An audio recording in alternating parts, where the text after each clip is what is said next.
Ce qu'elle fait là, c'est qu'elle dit « Je vais vous rendre inéligible tout de suite et je le fais précisément pour vous empêcher de pouvoir être élue présidente de la République. » Si ça n'est pas une décision politique, je ne sais pas ce que c'est.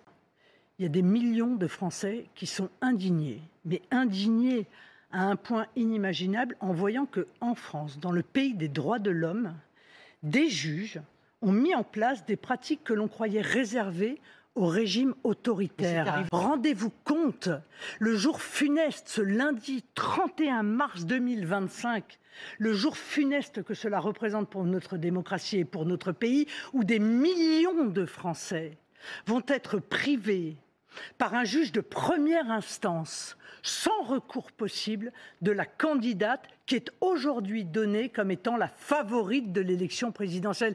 Mais ça devrait scandaliser objectivement tous ceux qui sont attachés à la démocratie et à l'état de droit. Mais c'est arrivé à d'autres. Je vais faire rappel parce que je suis innocente, monsieur Boulot. Et vous êtes tous innocents, le parti des 23. Mais évidemment que nous sommes tous innocents, car dès les premières heures, je vais vous dire, de ce procès, j'avais compris que nous serions jugés de manière particulièrement partiale. Je ne pensais pas que les magistrats iraient à ce point à l'encontre de notre processus démocratique et s'ingéreraient ainsi dans le choix des Français, parce que soyons bien clairs, je suis éliminé, mais en réalité, ce sont des millions de Français dont la voix est éliminée ce soir au moment où nous nous parlons. Jordan Bardella est un atout formidable pour le mouvement et je le dis depuis longtemps. J'espère que nous n'aurons pas à user de cet atout plutôt qu'il n'est nécessaire. Mais en attendant, je suis combative.